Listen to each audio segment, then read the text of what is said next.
매일 성경과 함께하는 아침을 여는 묵상. 오늘의 묵상 본문은 베드로전서 1장 1절에서 12절 말씀입니다.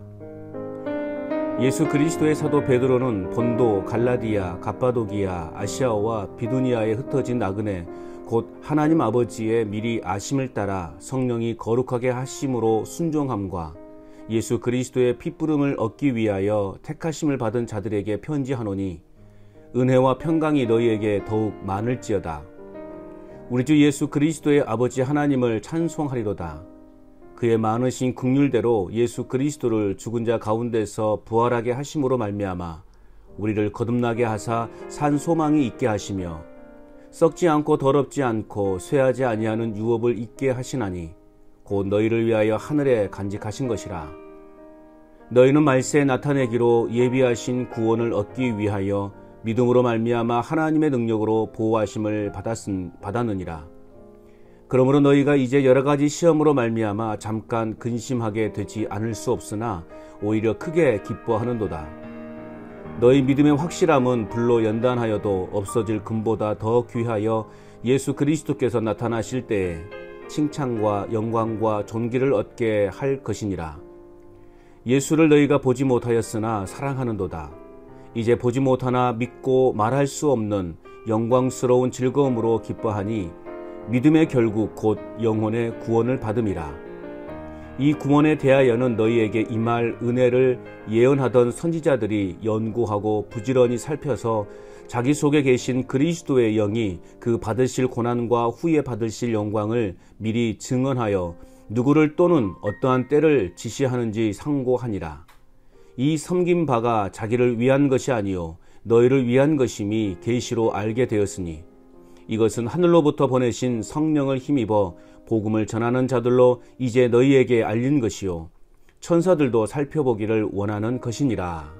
아멘. 오늘의 묵상 제목은 믿음 안에서 기뻐하는 삶입니다. 구원을 주신 하나님의 은혜 아래 거할 때 시험과 고난을 기쁨으로 감당할 수 있습니다.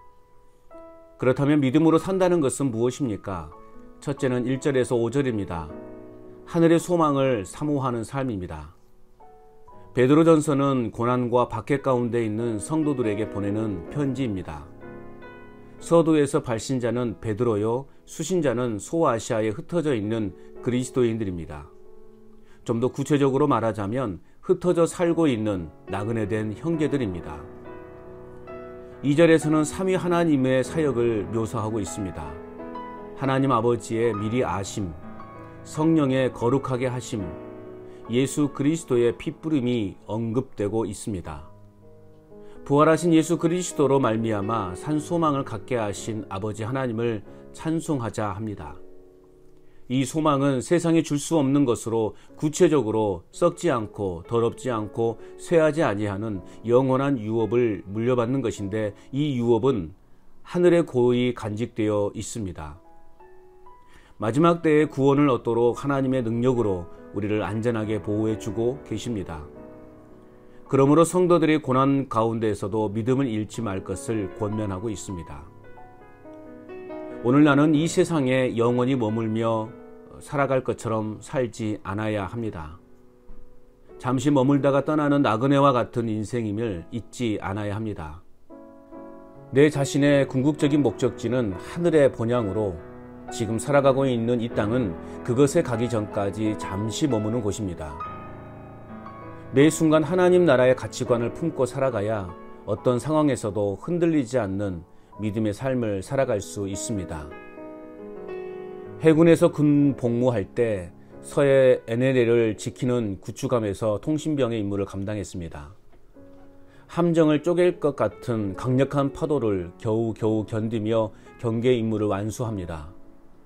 보름 정도의 경계 임무를 마치면 당시 이 함대가 있었던 인천부두로 입항을 하게 되는데 휴가라고 하는 특별한 보너스가 기다리고 있어서 힘들었던 모든 것을 한꺼번에 날려버립니다.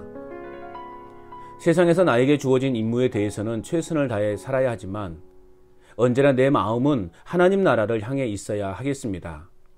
왜냐하면 영생이라고 하는 특별한 보너스가 기다리고 있기 때문입니다. 영원한 하늘의 소망을 품고 삶의 현실이 가져다주는 고난을 넉넉히 이기는 믿음으로 살아가야 하겠습니다.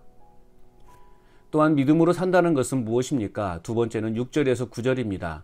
눈앞의 고난을 기뻐하는 삶입니다.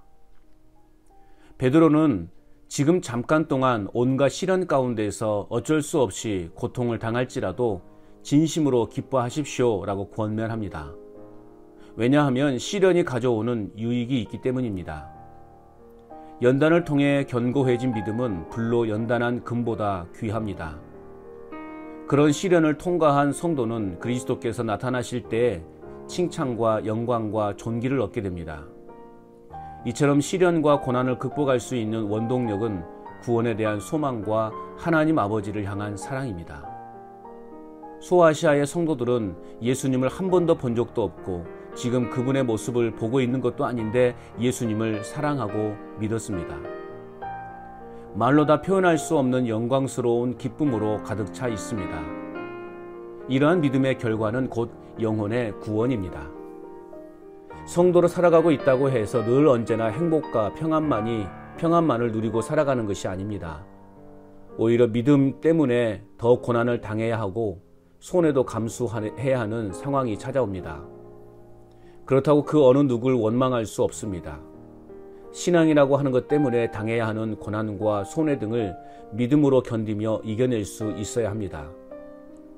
사실 하나님의 뜻대로 살아가려고 애쓰면 애쓸수록 세상과의 갈등은 그만큼 심해질 수밖에 없습니다.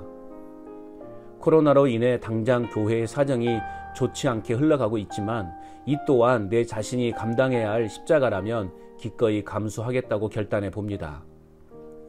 하늘 소망을 바라보며 당장 눈앞의 고난을 기뻐할 수 있는 성숙한 믿음의 삶을 살아가야 하겠습니다. 끝으로 믿음으로 산다는 것은 무엇입니까? 마지막 세 번째는 10절에서 12절입니다. 구원의 영광을 찬양하는 삶입니다. 구약의 선지자들은 구원이 어떤 것인지 그리스도께서 받으신 고난과 영광을 예언했습니다. 그들은 그리스도의 고난과 영광에 대해 언제 어떻게 일어날 것인지를 알려주려고 애썼습니다. 그들은 결국 자신들이 탐구한 그런 일들이 자기들의 생전에는 일어나지 않고 그보다 훨씬 후대에 일어날 것이라는 것을 알게 되었습니다.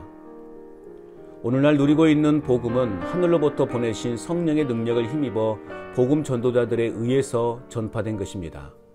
오늘 이 세대까지 전해진 복음은 하늘의 천사들까지도 간절히 알고 싶어 하던 것이었습니다. 구원은 아무런 과정도 없이 어느 한순간에 하늘에서 뚝 떨어진 것이 아닙니다. 하나님이 창세전부터 내 자신의 구원을 계획하셨습니다.